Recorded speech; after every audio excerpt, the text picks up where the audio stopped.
আসসালামু আলাইকুম। The 7 habits of highly effective teenagers বইয়ের আজকে তৃতীয় পর্বটি পড়ে শোনাচ্ছি। অভ্যাস 2। শুরুটা করো প্রত্যক্ষ দৃষ্টিভঙ্গি নিয়ে। নিজের নিয়তি নিজেই নিয়ন্ত্রণ করো, নতুবা অন্য কেউ করবে। কেউ তোমাকে জিজ্ঞাস পাজল সাজাতে বলা হয়েছে। তুমি এসব আগেও ধাঁধা রহস্য সমাধান করেছো বলে এই কাজটি করতে উত্তেজিত বোধ করছো। তুমি পাজেলের 1000 টুকরোর পুরোটাই বড় একখানা টেবিলে ঢেলে দিলে, তারপর বক্সে ঢাকনা তুলে দেখলে ওখানে কি রাখবে। কিন্তু দেখলে ভেতরে কোনো ছবি টবি নেই, একদম খালি। কিন্তু পাজেলটা কেমন হবে না দেখে ধাঁধাটা সাজাবে কীভাবে? তোমার কাছে কোনো ক্লুই নেই। তখন তোমার নিজের জীবন নিয়ে এবং তোমার 1000টি টুকরো নিয়ে চিন্তা করো। তুমি আজ থেকে 1 বছর পরে কি হতে চাও সেই বিষয়ে পরিষ্কার কোনো ধারণা আছে তোমার? কিংবা 5 বছর পরে? নাকি তোমার কাছে কোনো ক্লুই নেই? দ্বিতীয় 2 নং অভ্যাস শুরুর আগে মনের প্রত্যক্ষ দৃষ্টিভঙ্গি দিকে শুরু হোক। এর অর্থ তোমার জীবন কোন দিকে নিয়ে তুমি ধাবিত হতে চাও তার একটি পরিষ্কার চিত্র অঙ্কন করো। তোমাকে নিজের সিদ্ধান্ত নিতে হবে তোমার মূল্যবোধগুলো কী এবং লক্ষ্যগুলো কী। 1 নং অভ্যাস বলছে তুমি তোমার জীবনের চালক, যাত্রী নও। 2 নং অভ্যাস বলছে যেহেতু তুমি চালক, কাজেই ঠিক করো কোথায় যাবে এবং সেখানকার একটা মানচিত্র তৈরি করো। 1 মিনিট শোন। তুমি বলতে পারো, আমি জানি না আমার মনের চিন্তা শেষ কোথায়, জানি না বড় হয়ে আমি কি হতে চাইছি। আমি কিন্তু বলছি না তোমার ভবিষ্যতের প্রত্যেকটা জিনিস সম্পর্কে সিদ্ধান্ত নেবে।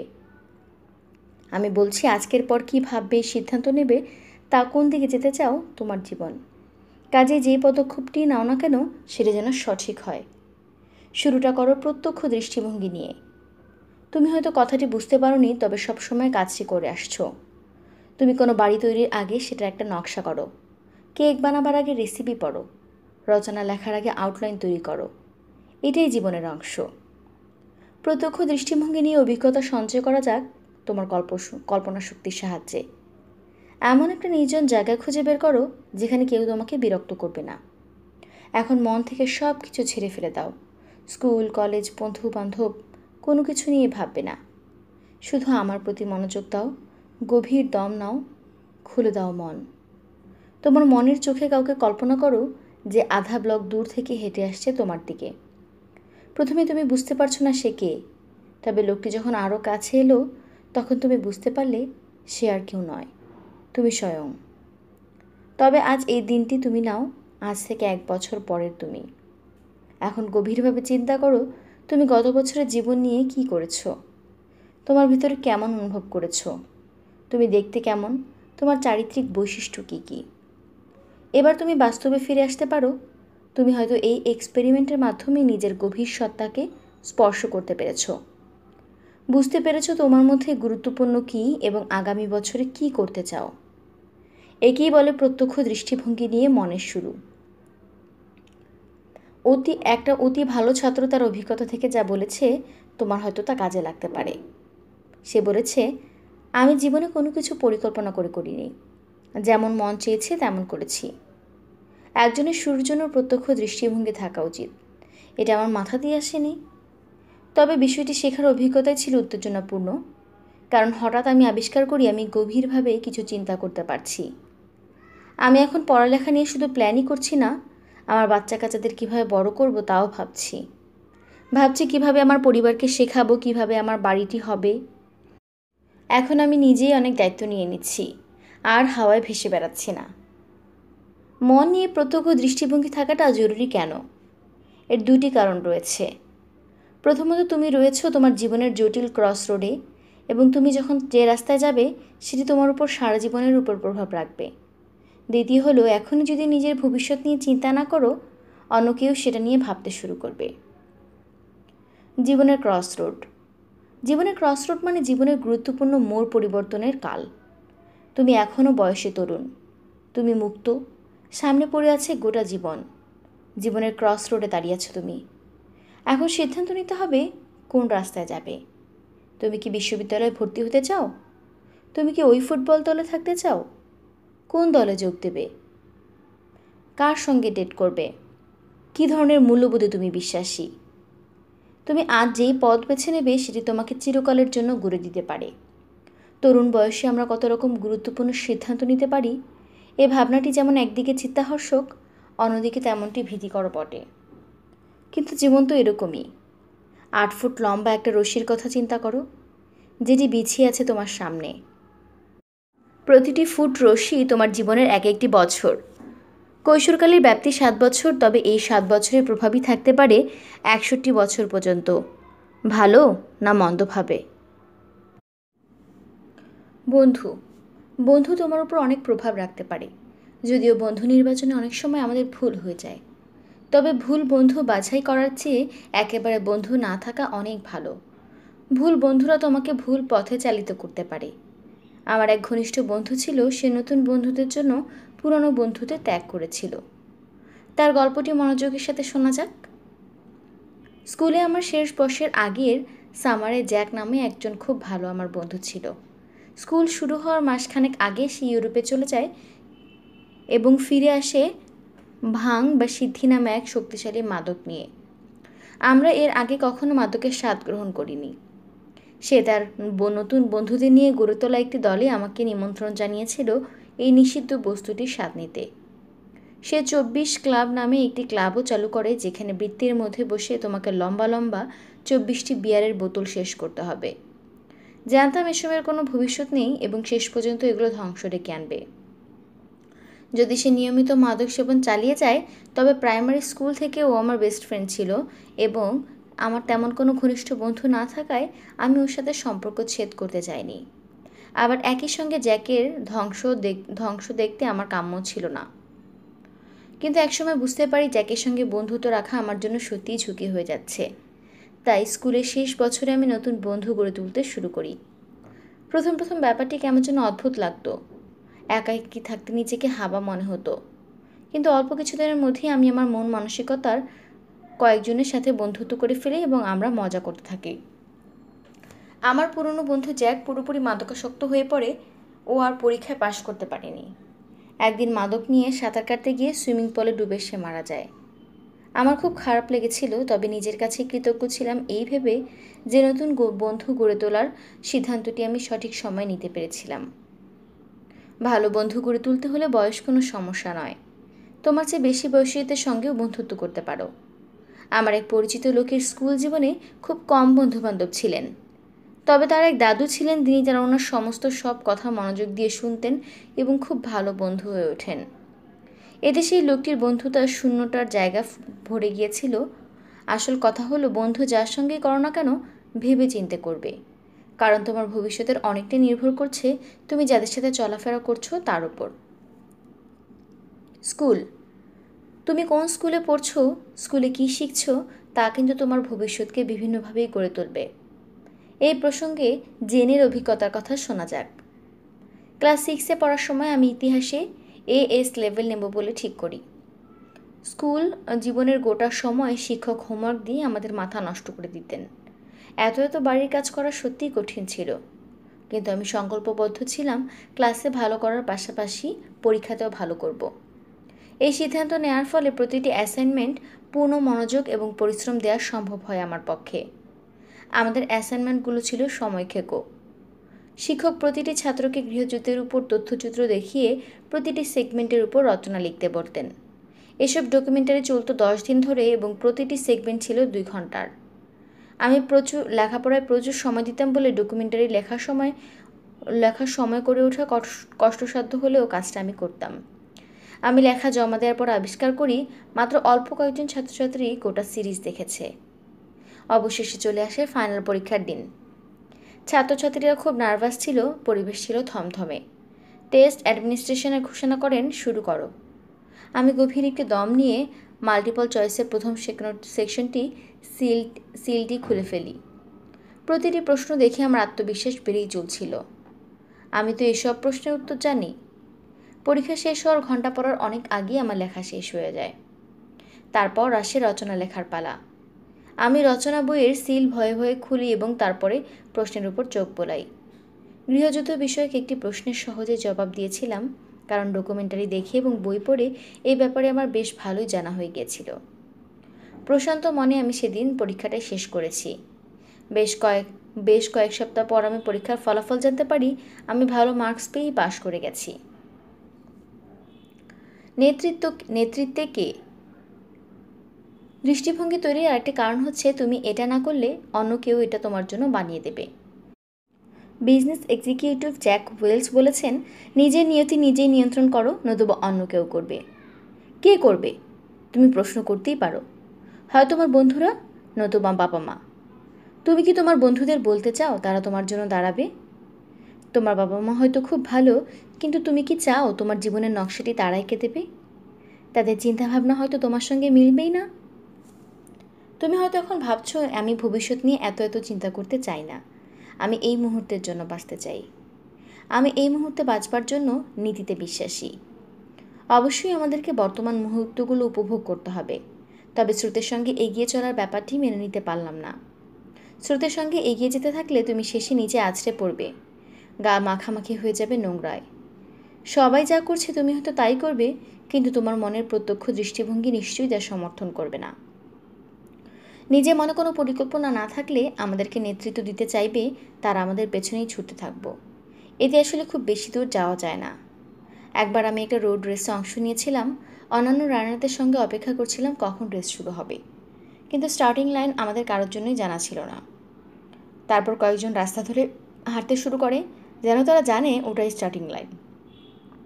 আমি সহ সবাই ওদের পেছনে পেছনে হাঁটতে থাকি। ভেবেছি সামনে যারা আছে তারা জানে কোথায় যাচ্ছে। মাইলখানেক হাঁটার পর বুঝতে পারি আমরা একদল নির্বোধ মোষের মতো একজন একজনকে অনুকরণ করছি। তারা জানেই না কোথায় যাচ্ছে। কাজেই কখনো ভেবো না যে পাল জানে তারা কোথায় যাচ্ছে। আসলে তারা কিছুই জানে না। Personal mission statement. যদি মনের প্রত্যক্ষ দৃষ্টিভঙ্গির বিষয়টি থাকে, তাহলে তুমি কিভাবে কাজটা করো? এই সেরা রাস্তাটি আমি পেয়েছি পার্সোনাল মিশন স্টেটমেন্ট লেখার মাঝ দিয়ে। পার্সোনাল মিশন স্টেটমেন্টকে অনেকটা ব্যক্তিগত মতবিশ্বাসের সাথে তুলনা করা যায়। এটি তোমার জীবনের ব্লুপ্রিন্ট। দেশ থেকে সংবিধান বা মিশন স্টেটমেন্টের ভূমিকা পালন করে। মাইক্রোসফটের মতো কোম্পানিতে থাকে মিশন স্টেটমেন্ট, তবে এরা মানুষের জন্য সেরাটা করে। কাজে তুমি কেন তোমার নিজের ব্যক্তিগত মিশন স্টেটমেন্ট লিখছো না? অনেক টিনেজারেরই তা আছে। বিভিন্ন ঢঙে তারা এসব লেখে। কারো স্টেটমেন্ট বড়, ছোট, কেউ লেখে কবিতায়, কেউ লেখে গানের মতো করে। কোনো টিনেজার আবার প্রিয় কোনো উক্তিকে মিশন স্টেটমেন্ট হিসেবে ব্যবহার করে, অন্যরা ছবি বা ফটোগ্রাফ দেয়। নিচে কিছু স্টেটমেন্ট দেয়া হলো।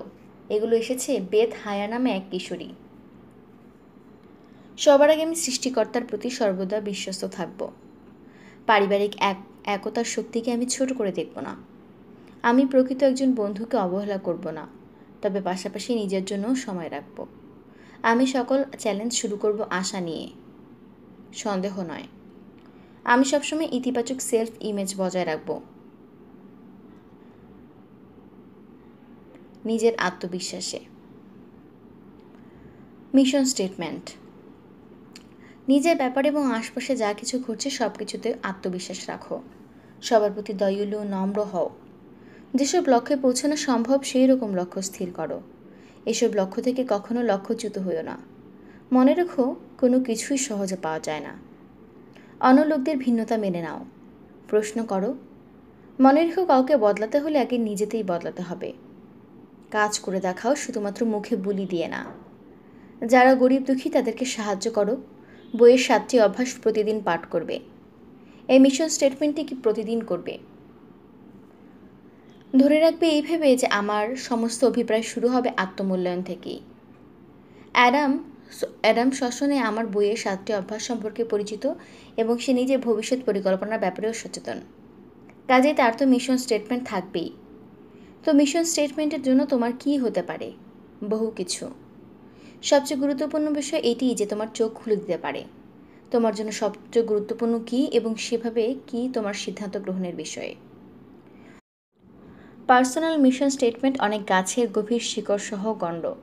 এটি স্থিতিশীল এবং এটি কোথাও যাবে না। একই সঙ্গে এটি জীবন্ত এবং ক্রমশ আকারে বাড়ছে। জীবনের সকল ঝড়ঝঞ্ঝায় টিকে থাকতে চাইলে গভীর শিকড় সহ একটি গাছের প্রয়োজন হবে তোমার। তুমি বোধহয় ইতিমধ্যেই খেয়াল করেছো জীবন স্থিতিশীল নয়। বিষয়টি নিয়ে ভাবো। মানুষ বড়ই অস্থির প্রকৃতির। যেসব বিষয়গুলো তোমার নিয়ন্ত্রণ সাধ্য নয় তা নিয়ে ভাবো। তোমাকে এগোতে হবে। তোমার সব কিছু যখন বদলে যাবে তখন একটি পার্সোনাল মিশন স্টেটমেন্ট হতে পারে তোমার মাটির গভীরে গ্রথিত শিকড়, যা কখনো সরবে না। এরকম কোনো শক্ত কাণ্ড ধরে থাকতে পারলে তুমি তোমার পরিবর্তনগুলো নিয়ে কাজ করতে পারবে। তোমার প্রতিভার উন্মোচন করো। পার্সোনাল মিশন স্টেটমেন্ট বিকশিত করার একটি গুরুত্বপূর্ণ অংশ হলো তুমি যেই কাজটি ভালো পারো সেটিকে উন্মোচিত করা। আমি একটি বিষয় নিশ্চিত যে সকলেরই কোনো না কোনো প্রতিভা রয়েছে। কেউ খুব ভালো গাইতে পারে, কেউ আঁকতে পারে, কেউ গল্পকার বা কবি।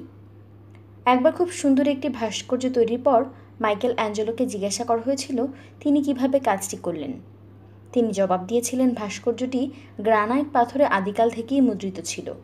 তিনি শুধু বাটাল দিয়ে ওটাকে মূর্ত করে তুলেছেন। বিখ্যাত ইহুদি অস্ট্রিয়ান মনোবিজ্ঞানী ভিক্টর ফ্রাঙ্কল, যিনি দ্বিতীয় বিশ্বযুদ্ধের সময় নাৎসি জার্মান ক্যাম্পে বন্দী ছিলেন, তিনি শিখিয়েছেন আমরা আসলে কোনো প্রতিভাকে আবিষ্কার করি না, চিহ্নিত করি মাত্র। তুমি আসলে জানো তোমার কী প্রতিভা রয়েছে, শুধু এটিকে উন্মোচন করার অপেক্ষা। আমি একবার নিজের প্রতিভা আবিষ্কার করে বড়ই পুলকিত হয়েছিলাম। সৃজনশীল লেখায় একবার মিস্টার উইলিয়ামসের ক্লাসে আমি দ্য ওয়ার্ল্ডম্যান অ্যান্ড দ্য ফিশ নামে একটি গল্প লিখে নিয়ে গেছিলাম। এই গল্পটি ছেলেবেলায় বাবা আমাকে বলেছিল, তবে তিনি বলেননি যে গল্পটি তিনি সরাসরি চুরি করেছেন নোবেল বিজয়ী সাহিত্যিক আর্নেস্ট হেমিংওয়ের the world and the sea থেকে। আমার লেখাটি ফেরত এলে আমি খুব শকড হই, কারণ ওতে শিক্ষকের মন্তব্য ছিল বড্ড গতানুগতিক মনে হচ্ছে। হেমিংওয়ের ওল্ড ম্যান অ্যান্ড দ্য সির সঙ্গে মিল পাওয়া যাচ্ছে। এই হেমিংওয়েটা কে? আমি ভাবি সে কিভাবে আমার বাবার গল্প নকল করলো। ইংরেজি ক্লাসে ওটা ছিল আমার বেচারা ধরনের শুরু। আমি ইউনিভার্সিটিতে ওঠার পর আবিষ্কার করি আমার গল্প লেখার প্রতি দারুণ আবেগ রয়েছে।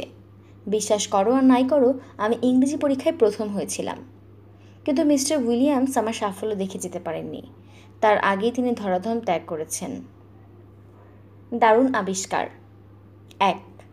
একজন লোকের কথা চিন্তা করো যিনি তোমার জীবনে ইতিবাচক পরিবর্তন নিয়ে এসেছেন। সেই মানুষটির মধ্যে কী গুণ রয়েছে যা তোমার নিজের মধ্যে কামনা করো?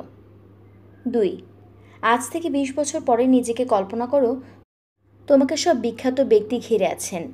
তারা কারা এবং তুমি তখন কি করছো? 3, দুটি আকাশছোঁয়া ভবনের মাঝখানে যদি 6 ইঞ্চি চওড়া কোনো ইস্পাতের বিম রাখা হয়, তুমি তাহলে ওখান থেকে কি পারো হতে যাবে? 1000 পাউন্ড ওজন, মিলিয়ন পাউন্ড। তোমার পোষা কোনো প্রাণী? তোমার ভাইকে, খ্যাতিকে? চিন্তা করে জবাব দাও। 4, যদি কোনো বিখ্যাত লাইব্রেরিতে বসে বই পড়ার সুযোগ চাও, কি বই পড়বে? 5, 10টি জিনিসের তালিকা তৈরি করো যা তুমি করতে চাও। এটা হতে পারে নাচ, গান, পত্রিকা পাঠ, ছবি আঁকা, বই পড়া, যে কোনো কিছু। 6, এমন একটি সময়ের কথা বলো যখন তুমি খুব অনুপ্রাণিত হয়েছিলে। 7, আজ থেকে 5 বছর পরে তোমার স্থানীয় খবরের কাগজটি তোমায় নিয়ে স্টোরি লিখতে চাইছে। তারা এই ব্যাপারে 3 জন লোকের ইন্টারভিউ করবে, তোমার বাবা, তোমার ভাই অথবা বোন এবং তোমার কোনো বন্ধু। তারা সব তোমার সম্পর্কে কী বলবে বলে প্রত্যাশা করো। 8, এমন কিছু একটা কথা ভাবো যা তোমার প্রতিনিধিত্ব করতে পারে। একটি গোলাপ, একটি গান, কোনো জন্তু। কেনই যে তোমার প্রতিনিধিত্ব করছে? 9, তুমি যদি বিখ্যাত কোনো মানুষের সঙ্গে 1 ঘন্টা কাটানোর সুযোগ পাও, তাহলে তিনি কে হবেন? ওই লোকটিকে কেন তুমি পছন্দ করবে? তুমি তাকে কী জিজ্ঞাসা করবে? 10, প্রত্যেকেরই কোনো না কোনো প্রতিভা রয়েছে। নিজের প্রতিভাগুলোর মধ্যে তোমার কোনটি আছে? না থাকলে তালিকা বানাও। সৃজনশীল চিন্তা করার ক্ষমতা, খেলাধুলা, মেকানিক্যাল, আর্টিস্টিক, লোকের সঙ্গে কাজ করতে পারার গুণ, সিদ্ধান্ত গ্রহণে পারঙ্গম, সহজে অন্যকে মেনে নিতে পারা, লেখালেখি, নাচ, গান, ভালো বক্তব্য দেওয়া, উপস্থাপনা এবং আবৃত্তি করা। মিশন স্টেটমেন্ট দিয়ে শুরু করে দাও কাজ। তুমি দারুণ আবিষ্কারের পাঠ চুকিয়ে এসেছো। এখন মিশন স্টেটমেন্ট ডেভেলপমেন্ট করার জন্য প্রস্তুতি নিতে হবে। নিচের 4টি সহজ পদ্ধতির কথা লিখছি যা তোমাকে মিশন স্টেটমেন্ট নিতে সাহায্য করবে। 1, উক্তি সংগ্রহ। তোমার প্রিয় উক্তিগুলোর গোটা 5 কাগজে লিখে নাও। এটা হবে তোমার মিশন স্টেটমেন্ট। কারো কারোর জন্য এসব উক্তি দারুণ অনুপ্রেরণার কাজ করে। 2. Brain dump. তোমার মিশন নিয়ে 15 মিনিট লিখো। কী বেরোচ্ছে কলমের ডগা দিয়ে তা নিয়ে ভাবতে হবে না। যা লিখছো তার সম্পাদনার প্রয়োজন নেই। শুধু লিখতে থাকো, থামবে না। নিজের যত আইডিয়া আছে সব কাগজে লিখে ফেলো। কোথাও বেঁধে গেলে দারুণ আবিষ্কারের কথা, সেগুলোর কথা ভাবো। তাহলে তোমার কল্পনা শক্তি উদ্বুদ্ধ হবে। যখন তোমার মস্তিষ্ক যথেষ্ট পরিমাণে বিশ্বসিত হবে, আরও তখন 15 মিনিট সময় নাও সম্পাদনার জন্য। 30 মিনিটের মাথায় যে ফলাফল এলো তা নিয়ে তুমি তোমার মিশন স্টেটমেন্টের একটা খসড়া মুসাবিদা পেলে গেলে। পরবর্তী কয়েক সপ্তাহ এটিকে রিভাইজ দাও। এতে যোগ করো তোমাকে অনুপ্রাণিত করে তুলতে যা যা দরকার তা বিশদভাবে লিখো। 3. পশ্চাৎপদসরণ। গোটা একটি বিকেল হাতে নিয়ে এমন কোনো একটা জায়গায় চলে যাও যেখানে একা কাটানো সম্ভব সময়। নিজের জীবন নিয়ে গভীরভাবে ভাবো। চিন্তা করো এই জীবন নিয়ে তুমি কী করতে চাও। দারুণ আবিষ্কারে যেসব জবাব দিয়েছ তা রিভিউ করো। আইডিয়া পেতে এই বইয়ের মিশন স্টেটমেন্টগুলোর আইডিয়ার চোখ বোলাও। সময় নাও এবং যে পদ্ধতি তোমার পছন্দ সেটি নিয়ে তোমার মিশন স্টেটমেন্ট গঠন করো। 5. আলস্য। তুমি যদি খুব বেশি অলস হও তাহলে ইউএস আর্মির slogan be all that you can be, এটাকে ব্যবহার করো তোমার পার্সোনাল মিশন স্টেটমেন্ট হিসেবে। মিশন স্টেটমেন্ট লিখতে গিয়ে কিশোর কিশোরীরা সবচেয়ে বড় ভুল করে বসে যে এটাকে নিখুঁত করতে গিয়ে এত বেশি সময় ব্যয় করে যে শেষ তক শুরুই করতে পারে না। ভুলভাল থাকলেও একটা খসড়া স্টেটমেন্ট লিখে নিয়ে পরে এটাকে শুধরে নেওয়া অনেক ভালো। টিনেজাররা মিশন স্টেটমেন্ট লিখতে গিয়ে আরেকটা মস্ত ভুল করে, তা হলো অন্যদের মতো করে নিজের লেখার চেষ্টা করে। এতে কোনো লাভই হয় না। মিশন স্টেটমেন্ট বিভিন্ন আকার এবং ঢঙে হতে পারে। কবিতা, উক্তি, অনেক শব্দের সমারোহ, মাত্র একটি শব্দ, ইত্যাদি ইত্যাদি। অন্যেরা কী লিখলো তার জন্য অপেক্ষার দরকার নেই। তুমি তো টিচারের জন্য লিখছো না যে পরে এতে নম্বর পাবে। এটা তোমার গোপন ডকুমেন্ট। নিজেকে প্রশ্ন করো, এটা কি আমাকে অনুপ্রাণিত করতে পারছে? জবাব যদি হ্যাঁ হয় তাহলে লিখে ফেলো। একবার লেখার পরে এটাতে এমন কোনো জায়গায় একটা রেখে দাও যাতে সহজেই হাতে পাওয়া যায়। 3টে হুঁশিয়ারি। হুঁশিয়ারি 1, নেগেটিভ লেভেল। কেউ কি তোমাকে কখনো তোমার গায়ে নেতিবাচক তকমা কেটে দিয়েছে? পরিবার, শিক্ষক কিংবা বন্ধুবান্ধব? তোমার অমুক মহল্লার মানুষ আসলে এমনই, সব সময় ঝামেলা করে। তোমার মতো অলস আমি এরকম দুটো দেখিনি। একটু গা ঝাড়া দিয়ে ওঠো না কেন? তোমার কথা আমি জানি না, তবে কেউ যদি বেহুদা আমার উপর নেতিবাচক তকমা এঁটে দেয়, রাগে আমার গা রিরি করে। তবে কেউ খামোখা এসব তকমা এঁটে দিলে পাত্তা দেবে না। বিপদ হয় তখন যখন তুমি এসব তকমাগুলো বিশ্বাস করতে শুরু করো। কারণ তকমাগুলো প্যারাডাইমের মতো, তুমি যা দেখবে তাই তুমি পাবে। ধরো তোমাকে কেউ অলস বলতে লাগলো, তোমার একসময় মনে হবে তুমি বুঝি সত্যিই অলস। আর এরকম বিশ্বাস মনে গেঁথে গেলে তুমি সত্যি সত্যি অলস হয়ে পড়বে। কাজে এসব নেগেটিভ লেভেলকে একদম পাত্তাই দেবে না। 2. সর্বশেষ সিনড্রোম। আরেকটি হুঁশিয়ারি হলো যখন তুমি এক বা একাধিক ভুল করো এবং মন খারাপ হয়ে যায় এবং ভাবো যে সব শেষ হয়ে গেল, তখন তুমি নিজেকে ধ্বংস করে দিতে চাও। কিন্তু আসলে সব কিছুই শেষ হয়ে যায়নি, কখনো না। অনেক কিশোর কিশোরী জীবনে এরকম সময় আসে যখন তারা নানা ভুল করে এবং হতাশায় ভুগতে থাকে। মানুষ ভুল মানুষই করে, ছেলে বুড়ো সবাই ভুল করে, কিন্তু এতে হতাশ না হয়ে মাথাটা খাড়া করে চলো। 3. ভুল দেয়াল। তুমি কোনো কিছু পাবার জন্য কঠোর পরিশ্রম করলে, কিন্তু সেটি পাবার পর ভেতরটা কেমন যেন শূন্য হয়ে গেল। এরকমটি কখনো হয়েছে? আমরা সাফল্যের সিঁড়ি বেয়ে উপরে ওঠার চেষ্টায় এতটা মশগুল থাকি যে খেয়ালই করি না মইটি সঠিক দেয়ালে লাগানো হয়েছে কিনা। ভুল পথে গেলে শেষে আমাদেরকেই যন্ত্রণা পোহাতে হবে। তোমার মই সঠিক দেয়ালে ফিট করেছে কিনা বুঝবে কিভাবে? থামো, প্রশ্ন করো নিজেকে, আমি যে জীবনযাপন করছি তা কি আমাকে সঠিক পথে নিয়ে যাচ্ছে? নিজের বিবেকের কথা শোনো, ওটা তোমাকে কি বলছে তা শোনো। আমাদের জীবন সবসময় 120 ডিগ্রিতে খুলে যাবে এমনটা আশা করা ভুল। প্রায়ই আমাদের ছোট ছোট শিফট দরকার। সেই পরিবর্তনগুলো আবার গন্তব্যে বিরাট পরিবর্তন এনে দিতে পারে। ধরো তুমি নিউ ইয়র্ক থেকে ইসরায়েলের তেল আবিব যাবে, কিন্তু 1 ডিগ্রি উত্তরে সরে গেলেই তোমাকে তেল আবিবের বদলে মস্কো নামতে হবে। লক্ষ্যে এগিয়ে যাও। একবার তোমার মিশন ঠিক করতে পারলে তোমার লক্ষ্যও তুমি স্থির করতে পারবে। মিশন স্টেটমেন্টের চেয়ে লক্ষ্য স্থির করা অনেক বেশি সুনির্দিষ্ট এবং তোমার মিশন ছোট ছোট টুকরায় ভেঙে ফেলতে সাহায্য করবে। তোমার ব্যক্তিগত মিশন যদি হয় একটা গোটা পিৎজা ভক্ষণ, তাহলে তোমার লক্ষ্য হবে ওটাকে ছোট টুকরো করে কাটা। অতীতে যেসব ভুল করেছো তা ভুলে যাও। জর্জ বার্নার্ড শর উপদেশ মেনে চলো। তিনি বলেছেন, আমি যখন তরুণ ছিলাম লক্ষ্য করেছি আমি যেসব কাজ করেছি তার 10টির মধ্যে 9টি ব্যর্থ হয়েছে। তবে আমি ব্যর্থ মানব হতে চাইনি, তাই আমি আরও 10 বার কাজ করেছি। এখানে লক্ষ্য স্থির করার 5টি চাবিকাঠি দেয়া হলো। 1. কী ঘটতে পারে? আমাদের যখন মুড থাকে তখন আমরা কত লক্ষ্য স্থির করি, কিন্তু পরে দেখি সেই লক্ষ্য হাসিলের পেছনে ছোটার তাগিদ বা শক্তি আমাদের নেই। কেন এমন হয়? কারণ আমরা কি ঘটতে পারে তা আমলে নেই না। ধরো তুমি লক্ষ্য স্থির করলে এই বছর পরীক্ষায় ভালো মার্কস পাবে। বেশ, কিন্তু তার আগে কি ঘটতে পারে এই নিয়ে চিন্তা করো। পরীক্ষায় ভালো মার্কস পেতে হলে তোমাকে কি করতে হবে? আড্ডাবাজি কমিয়ে দিয়ে পড়াশোনায় সময় দিতে হবে। আচ্ছা, পরীক্ষায় ভালো ফলাফল পেলে কি হবে? মনে সন্তুষ্টি আসবে কাজটা করতে পেরেছো বলে। ভালো চাকরি পাবে। এখন নিজেকে প্রশ্ন করো, আমি কি স্যাক্রিফাইসগুলো করতে প্রস্তুত? যদি প্রস্তুত না থাকো তবে করো না। যেসব কমিটমেন্ট রক্ষা করতে পারবে না তার প্রতিশ্রুতি নিজেকে দিও না। একসঙ্গে সব পরীক্ষায় ভালো নাম্বার পাওয়ার টার্গেট না করে 2টি বিষয়ে ভালো মার্কস পাওয়ার লক্ষ্য স্থির করো। এভাবেই এগিয়ে যাও। 2. লিখে রাখো। বলা হয় লক্ষ্য লিখে না রাখা মানে এটি স্রেফ একটা ইচ্ছে, এর মধ্যে কোনো বস্তুর আশ্রয় নেই। লিখিত লক্ষ্য 10 গুণ বেশি শক্তিশালী। লুইজি নামে একজন তরুণী আমাকে বলেছিল সে তার লক্ষ্য লিখে রেখেছিল বলে অবশেষে যথার্থ ম্যারেজ পার্টনারে দেখা পেয়েছিল। সে আবিষ্কার করেছিল নিজের লক্ষ্য লিখে রাখার মধ্যে ম্যাজিক্যাল একটা ব্যাপার রয়েছে। কিছু লিখে রাখা মানে সুনির্দিষ্ট একটি লক্ষ্যের দিকে তুমি আগাচ্ছ। এই লক্ষ্যে স্থিরের জন্য অত্যন্ত গুরুত্বপূর্ণ। 3. স্রেফ করে ফেলো। মেক্সিকোতে কোর্টেজের অভিযান নিয়ে একটি গল্প পড়েছিলাম।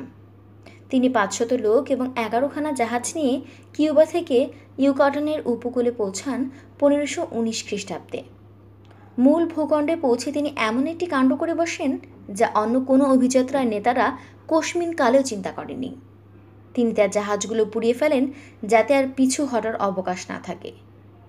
তার উদ্দেশ্য ছিল হয় অনুসন্ধান নতুবা মৃত্যু।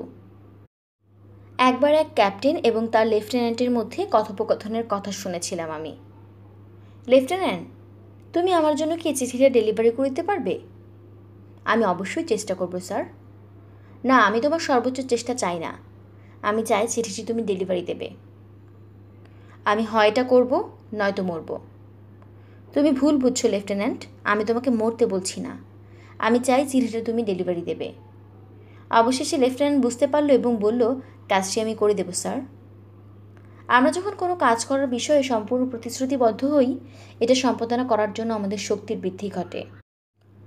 র্যালফ ওয়ালিস এমারসন বলেছেন, তুমি যদি কাজটা করো তুমি সেই শক্তিটি পাবে। 4. প্রয়োজনীয় মুহূর্তগুলো ব্যবহার করো। জীবনের কিছু মুহূর্ত প্রেরণা এবং শক্তি দিয়ে তৈরি। লক্ষ্যে স্থির এই মুহূর্তগুলোর আবশ্যকতা রয়েছে। নিচে একটি তালিকা দেওয়া হলো যা কিছু মুহূর্তের জন্য লক্ষ্য স্থিরে তোমাকে প্রেরণা যোগাতে পারে। স্কুলের নতুন বছর, জীবন বদলে দেওয়া কোনো অভিজ্ঞতা, সম্পর্কে ছাড়াছাড়ি, নতুন চাকরি, নতুন সম্পর্ক, জন্ম মৃত্যু অ্যানিভার্সারি, নতুন শহরে গমন, নতুন সিজন, গ্র্যাজুয়েশন, বিয়ে, ডিভোর্স, প্রমোশন, ডিমোশন, নতুন লুক, নতুন দিন, নতুন গাড়ি, নতুন ব্যবসা, নতুন উদ্যোগ গ্রহণ। 5. প্ররোচনা। তুমি জীবনে অনেক কিছুই করতে পারবো যদি প্ররোচিত হও। ধরো তুমি একটি লক্ষ্য স্থির করলে, এখন তুমি কিভাবে প্ররোচিত হবে? হয়তো এমন কোনো একটা বন্ধুকে খুঁজে পেলে যার লক্ষ্য একই রকম। দুজনে মিলে একত্রে কাজ করতে পারো, একে অপরের চিয়ার লিডার হতে পারো, অথবা তোমার বাবা মাকে তোমার লক্ষ্যের কথা বলতে পারো, তাদের মাথায় এটি ঢুকানোর চেষ্টা করতে পারো। যত বেশি প্ররোচিত হবে ততই সফল হওয়ার সম্ভাবনা রয়েছে। জীবনকে করে তোলো অনন্য সাধারণ। জীবনটা ছোট, এ কথাটি বলা হয়েছে টম সুলম্যানের ক্লাসিক ছবি ডেড পয়েন্ট সোসাইটিতে। তোমাকে মনে রাখতে হবে, জীবন একটি মিশন, ক্যারিয়ার নয়। ক্যারিয়ার হলো পেশা, মিশন জানতে চায় আমি কিভাবে ভিন্ন কিছু তৈরি করতে পারবো। মার্টিন লুথার কিংয়ের মিশন ছিল পৃথিবীর সকল মানুষের মানবাধিকার রক্ষা। গান্ধীর মিশন ছিল 30 কোটি ভারতীয়কে স্বাধীনতা করা। মাদার তেরেসার মিশন ছিল বস্ত্রহীনকে বস্ত্র এবং ক্ষুধার্তকে খাদ্য যোগানো। এগুলোই চূড়ান্ত উদাহরণ। তোমাকে তোমার মিশন দিয়ে পৃথিবী বদলে দিতে হবে না। শিক্ষাবিদ ম্যারেন মুটিনসেন যথার্থই বলেছেন, আমাদের বেশিরভাগই কখনো বড় কিছু করি না, কিন্তু অন্যভাবে ছোট ছোট কাজও করা যায়। ছোট ছোট পদক্ষেপ। 1. নিজের ক্যারিয়ারে সফল হতে 3টি সবচেয়ে গুরুত্বপূর্ণ দক্ষতার প্রয়োজন হবে তোমাকে আরও বেশি সংগঠিত হতে হবে, অন্যদের সামনে আরও আত্মবিশ্বাস নিয়ে কথা বলতে হবে, লেখালেখির দক্ষতা আবার থাকতে হবে। 2. তোমার মিশন স্টেটমেন্ট 30 দিন টানা রিভিউ করবে। এটা তোমাকে সিদ্ধান্ত নিতে সাহায্য করবে। 3. আয়নার দিকে তাকিয়ে জিজ্ঞাসা করো, আমি কি আমার মতো অন্য কাউকে বিয়ে করতে চাই? যদি তা না হয়, তবে তোমার ভিতরে যে গুণগুলো নেই তা আনার চেষ্টা করো। 4. তোমার স্কুল গাইডেন্স কাউন্সিলের কাছে গিয়ে নিজের ক্যারিয়ারের সুযোগ সুবিধাগুলো নিয়ে আলোচনা করো। একটি অ্যাটিটিউড টেস্ট করতে পারো, যাতে নিজের ট্যালেন্ট, সামর্থ্য এবং আগ্রহ মূল্যায়নের সুবিধা হবে এতে। 5. জীবনে এই মুহূর্তে প্রধান ক্রসরোড কী অনুভব করছো? অবশেষে কোন পথটি বেছে নেবে? 6. দারুণ আবিষ্কারে একটি কপি বের করে ফেলো, তারপর কোনো বন্ধুর সহায়তায় এক পা করে আগাও। 7. নিজের লক্ষ্য নিয়ে ভাবো, না হলেও ওটা শুধু মনেই থেকে যাবে। 8. তোমার সব নেতিবাচক তকমা যে এঁটে দেওয়া হয়েছে সেগুলো চিহ্নিত করো। এসব তকমা তুমি কী কী বদলাতে পারবে তা নিয়ে ভাবো। এগুলো কিভাবে বদলাবে? নেতিবাচক তকমা নিয়ে ভাগো এবং খুঁজে বের করো জীবনের খাতা থেকে কেটে বাদ দাও একেবারে। অভ্যাস 3. আগের কাজ আগে, উইল এবং উইলটন পাওয়ার। আমি টেপে এক লেখকের বক্তৃতা শুনেছিলাম। সে এইকালে টিনেজারদের সঙ্গে 150 বছর আগের কিশোর কিশোরীদের তুলনা করছিল। আমি বেশ আগ্রহ নিয়েই তার কথা শুনছিলাম। তার অনেক বক্তব্যের মধ্যে একমত হয়েছিলাম, কিন্তু সে যখন বলল 150 বছর আগের কিশোর কিশোরীরা যে চ্যালেঞ্জের মুখোমুখি হতো তা ছিল কঠোর পরিশ্রম, আর আজকে টিনেজাররা কাজের অভাবে থাকে। আরে বলে কি এই লোক, কাজের অভাব? আমার তো ধারণা আজকালকার টিনেজাররা আগের চেয়ে অনেক বেশি ব্যস্ত থাকে। তাদের কাজও করতে হয় প্রচুর। নিজে চোখে এসব দেখেছি। এখনকার টিনেজাররা স্কুলে যায়, এক্সট্রা অ্যাক্টিভিটিস করে, বন্ধুদের সাথে দল গঠন করে, খেলাধুলা, পার্ট টাইম জব করে, ছোট ভাই বোনদের দেখাশোনায় বাবা মাকে সাহায্য করে, আর কত কি। কাজের চাপে তাদের নিঃশ্বাস ফেলার জো নেই। আর ওই লোক কিনা বলে এই যুগের ছেলেমেয়েদের হাতে কাজ নেই। দুধ দোয়ানো আর বেড়া বানানোই বুঝি খুব কঠিন কাজ? আধুনিক টিনেজাররা এর চেয়ে অনেক ঢের বেশি কাজ করে। তোমাদের হাতে কত কাজ যে সময় করেই উঠতে পারো না? তবে 3 নং অভ্যাস বলছে আগের কাজ আগে সারতে হবে। জানতে হবে কোন কাজটাকে সর্বাগ্রে প্রাধান্য দেওয়া দরকার। তবে সময় বাঁচলেই কেবল হবে না। আগের কাজ আগে করার অর্থ কঠিন মুহূর্তগুলোকে পাত্তা না দেওয়াও বটে। আমাদের লক্ষ্য এবং অভিপ্রায়ের একটি তালিকা থাকতে পারে, তবে কোনটিকে তালিকায় সবার আগে রাখা উচিত সেটা বাছাই করা একটু কঠিন। এজন্য আমি 3 নং অভ্যাসকে উইল পাওয়ারের সঙ্গে তুলনা করেছি এবং বলেছি উইল নট পাওয়ারের কথা। এটি হলো যেসব কাজ তেমন গুরুত্বপূর্ণ নয় কিন্তু খুব বেশি চাপ পড়ে যায় সেগুলোকে না বলার শক্তি। প্রথম 3টি অভ্যাস গড়ে উঠেছে একটির উপর আরেকটি। 1 নং অভ্যাস বলছে তুমি চালক, যাত্রী নও। 2 নং বলছে সিদ্ধান্ত নাও কোথায় যাবে এবং ওখানে পৌঁছাবার আগে একটা মানচিত্র অঙ্কন করো। আর 3 নম্বর অভ্যাস বলছে ওখানে চলে যাও, কোনো রেড ব্লককে তোমার বাধা হতে দিও না। জীবনে আরও কিছু গোছগাছ করো। কোথাও যাওয়ার জন্য যখন সুটকেস গোছগাছ করো তখন কি কদাপি লক্ষ্য করেছো ভেতরে কত সুন্দরভাবে জিনিসপত্রগুলো সাজিয়ে গুছিয়ে রাখা যায়? তোমার জীবনটাতেও কিন্তু সুটকেস গোছানোর মতো। যত সুশৃঙ্খলভাবে গড়ে তুলবে নিজেকে, তত বেশি গোছগাছ করে নিতে পারবে। তোমাকে দুটো টাইম কোয়াড্রেন্টের কথা বলি। এটি গঠিত দুটি প্রাথমিক উপাদান দিয়ে, গুরুত্বপূর্ণ এবং জরুরি। গুরুত্বপূর্ণ তোমার সবচেয়ে গুরুত্বপূর্ণ বিষয়গুলো, কাজগুলো যা তোমার মিশন এবং লক্ষ্য পূরণে ভূমিকা রাখবে। জরুরি, যেসব কাজ তোমাকে তাৎক্ষণিকভাবে করতে হবে। এমনকি আমাদের সময় বিভক্ত 4টে টাইম কোয়ান্টান্টনে। একটি কোয়ান্টান্টনের কাজ এক এক রকম এবং এক এক রকম ব্যক্তিত্বকে সেটি প্রতিনিধিত্ব করে। তোমরা হয়তো লক্ষ্য করেছো, আমরা যে সমাজে বাস করি সেখানে বড্ড সবারই খুব তাড়াহুড়ো, আর্জেন্ট ব্যাপার সকলের। আর্জেন্ট ব্যাপার থাকতেই পারে, তবে সমস্যার সৃষ্টি হয় যখন আমরা গুরুত্বপূর্ণ কাজগুলো বাদ দিয়ে শুধু আর্জেন্ট কাজেই মেতে থাকি। দেখা যাক তোমরা কে কোন কোয়ান্টান্টে সবচেয়ে বেশি সময় ব্যয় করো। টাইম কোয়াড্রান্ট 1, প্রোক্রাস্টিনেটর, কাল পরীক্ষা, বন্ধু আহত, কাজে দেরি, প্রজেক্ট দিতে দেরি, গাড়ি ব্রেক ফেল। 2, প্রায়োরিটাইজার। 3, ইয়েস ম্যান, অপ্রয়োজনীয় ফোন কল, কাজে বাধা দান, অন্য লোকদের সমস্যা নিয়ে ভাবনা, অহেতুক চাপ। প্ল্যানিং, লক্ষ্য স্থির করা, 1 সপ্তাহের মধ্যে রচনা তৈরির কথা বলা, অনুশীলন, সম্পর্ক, রিল্যাক্সেশন, স্ন্যাক্স আর খুব বেশি টিভি দেখা, টিভি, মোবাইল, গেম, ম্যারাথন সম্পি, বেহুদা সময় নষ্ট করা। কোয়াড্রান্ট 1, প্রোক্রাস্টিনেটর বা কাজে গড়িমসি করে যে। কোয়াড্রান্ট 1 দিয়ে শুরু করা যাক। এখানে কাজগুলো একই সঙ্গে জরুরি এবং গুরুত্বপূর্ণ বটে। কোয়াড্রান্ট অর্থাৎ Q1 এর কাজগুলো সবসময়ই থাকবে যা আমরা নিয়ন্ত্রণ করতে পারবো না, যেমন কোনো অসুস্থ শিশুকে সাহায্য করা কিংবা কোনো মিটিংয়ের ডেডলাইন। তবে আমরা Q1 নিয়ে অযথা মাথা ব্যথা করি কারণ আমরা প্রোক্রাস্টিনেট। যেমন আমরা হোমওয়ার্ক করি না, কিন্তু পরীক্ষা এড়ে রাত জেগে পড়াশোনা করে স্বাস্থ্যের 12টা বাজাই। আবার গাড়িটা যত্ন অনেক দিন নেই না, ফলে ওটা অকেজো হয়ে পড়লে আমাদের সারানোর জন্য ব্যতিব্যস্ত হয়ে পড়ি।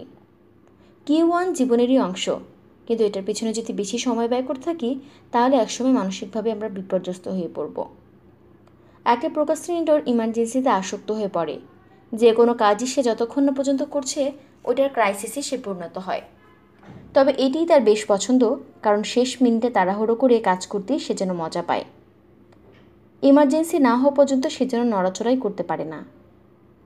প্রোক্রাস্টিনেটরদের আগ থেকে বেড়ে কখনো পরিকল্পনা হাতেই নেই, তাহলে সেই শেষ মুহূর্তে সমস্যা সমাধানের উত্তেজনা নষ্ট হয়ে যাবে। আমি স্কুলে ছিলাম প্রোক্রাস্টিনেটর।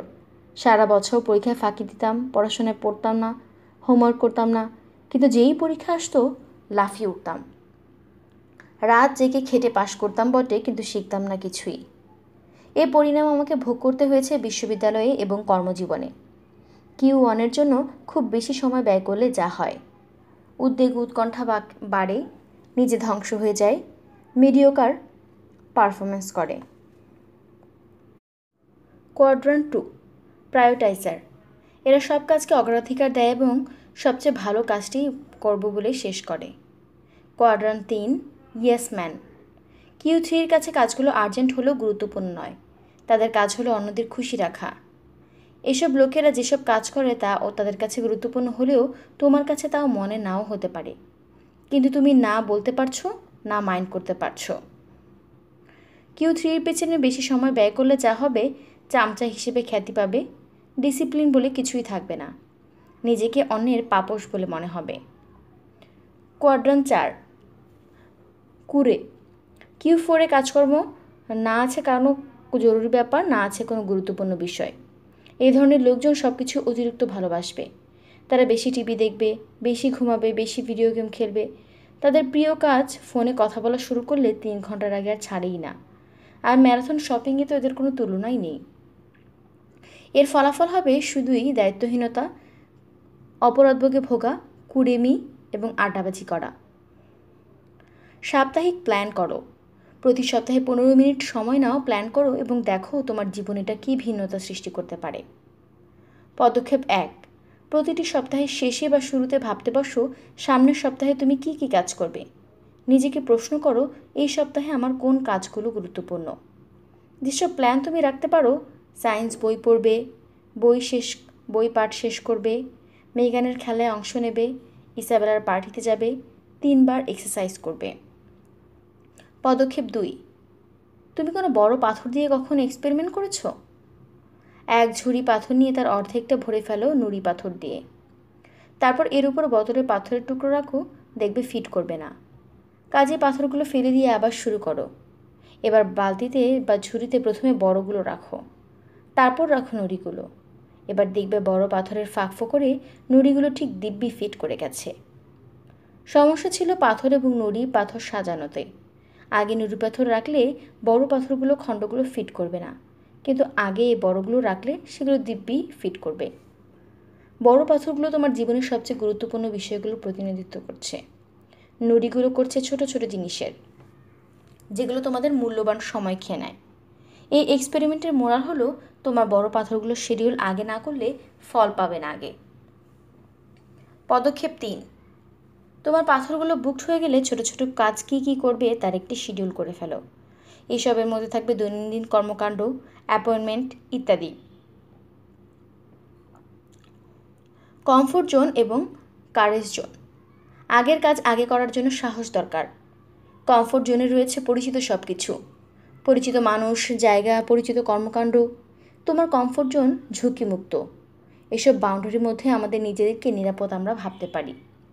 পক্ষান্তরে কারেজ জন্য তোমাকে নতুন বন্ধু বানাতে হবে, বড়সড় অডিয়েন্সের সামনে বক্তৃতা দিতে হবে। এতে অনেক অ্যাডভেঞ্চার এবং ঝুঁকি রয়েছে। এটিই একমাত্র জায়গা যেখানে তুমি তোমার পূর্ণ সম্ভাবনাময় পৌঁছাতে পারবে। এটা আবার কমফোর্ট জোনে পড়বে না। তাহলে তোমার মনে প্রশ্ন জাগতেই পারে, কমফোর্ট জোন উপভোগ করতে সমস্যা কী? কোনো সমস্যা নেই। আসলে আমরা আমাদের বেশিরভাগ সময় এখানেই কাটাই। কিন্তু অচেনা নদীতে না নামলে জীবন চেনা যায় না। আমি অনেককেই চিনি যারা নতুন নতুন জিনিস করতে চায়, কিন্তু নিরাপত্তা জগতে ডানা ছড়িয়ে বাস করছে। তাদের কাছে জীবনটা বড়ই পানসে। কেই বা পানসে জীবন চায় বলো? মনে রেখো, ঝুঁকিহীন জীবনযাপনের চেয়ে ঝুঁকি সবচেয়ে বেশি।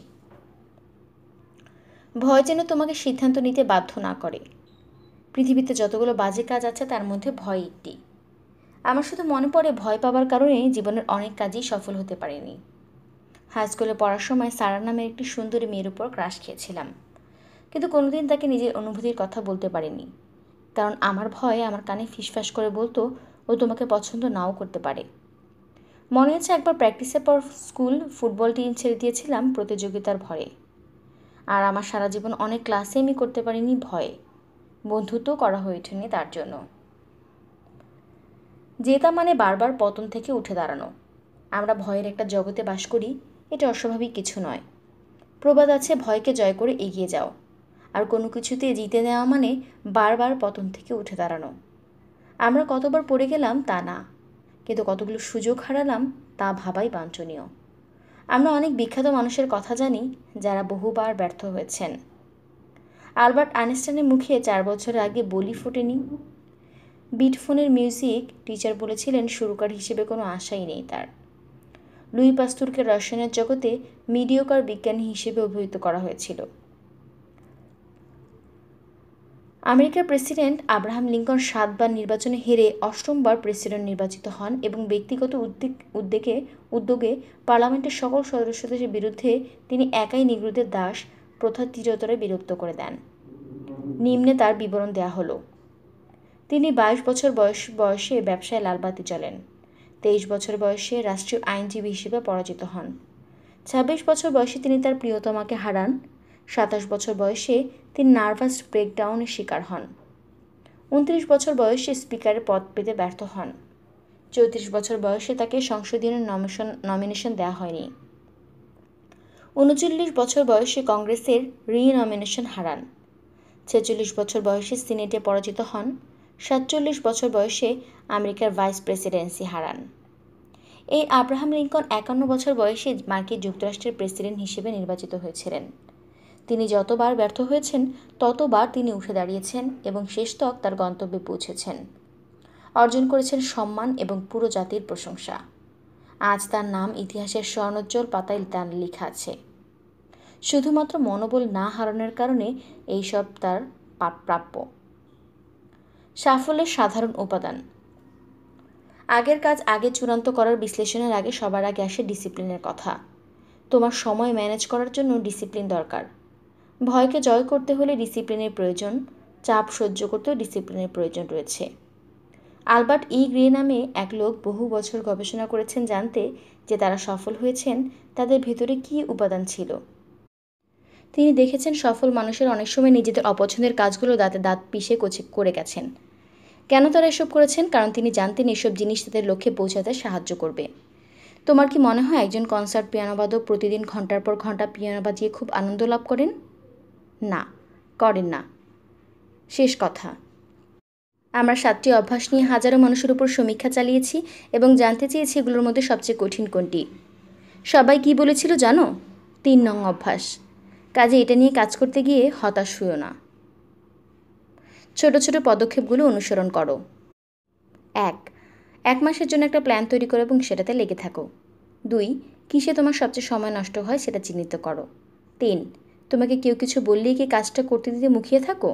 যদি এমন অভ্যাস থাকে তাহলে দূর করো এবং আজ থেকে না বলার অভ্যাস করো। 4 1 সপ্তাহের মধ্যে যদি তোমার কোনো পরীক্ষা থাকে কুড়েমি করো না। আজ থেকে প্রতিদিনই একটু একটু করে পড়তে শুরু করো। 5 এমন একটি কাজ করো তোমার জন্য খুব গুরুত্বপূর্ণ যেটা নিয়ে দীর্ঘদিন ধরে গড়িমসি করছো, এমন কাজের কথা ভাবো এবং এটা সেই সপ্তাহের মধ্যেই শেষ করে ফেলো। 6 আগামী সপ্তাহে যে জরুরি কাজগুলো করবে তার একটা তালিকা করে ফেলো। 7 যে ভয়টি তোমার লক্ষ্যে পৌঁছাতে বাধা দিচ্ছে সেটাকে চিহ্নিত করো। সিদ্ধান্ত নাও কমফোর্ট জোনের বাইরে গিয়ে এই ভয়টাকে আর পাত্তা দেবে না। 8 তোমার উপর অন্যদের চাপ বা প্রেশার কতটুকু?